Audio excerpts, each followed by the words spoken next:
sa lahat po ng ating bayani ngayong araw sa ating mga blood donors. Palapakan naman po natin ang ating mga donors ngayong umaga. Just to give a brief background po, Mandaluyong in particular has had talks with Dugong Alay Dugong Buhay since close to around 2014-2013, that time with Sir Nap. And sa totoo lang nung time na yon, naisip namin, scam ba to? Totoo ba to? Why? Ang sabi ni Sir Nap, nung una namin pagkilala sa kanya, sabi niya, alam niyo ba ma'am na posible humingi ng dugo ng libre? Posible humingi ng dugo ng walang gastos. Nung panahon na yun, sabi ko, pwede ba yun? Kasi alam namin yung isang bag halos 2,000 to 3,000 pesos ang singil makakuha lang ng dugong ng isang bag ng dugo.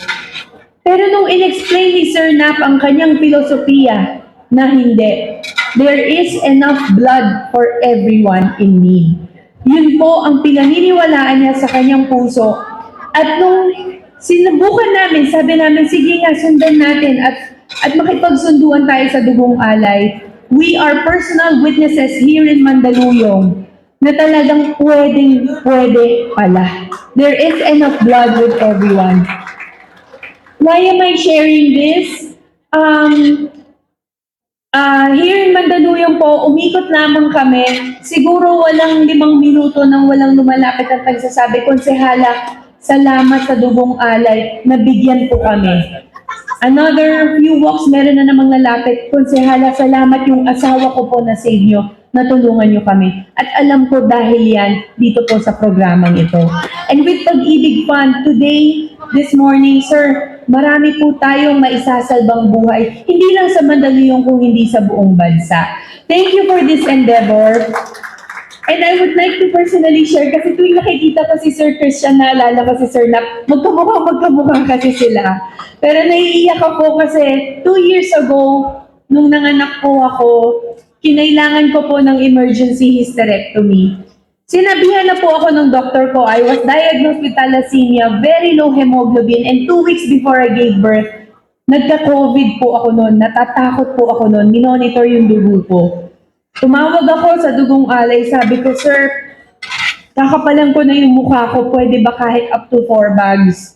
Makapag-reserve lang po ako dahil manganak na po ako anytime. Nung nanganak po ako, umabot ng 8 bags ang kinailangan. Nag-50-50 po ako.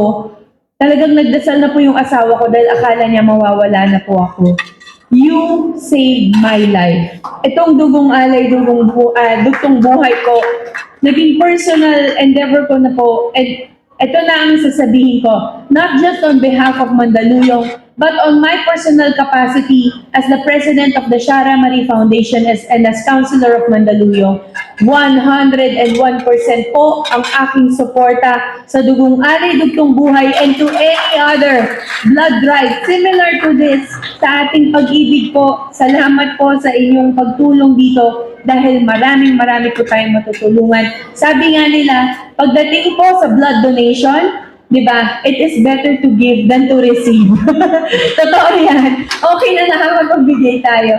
So, more power to you po. More power po sa inyong lahat.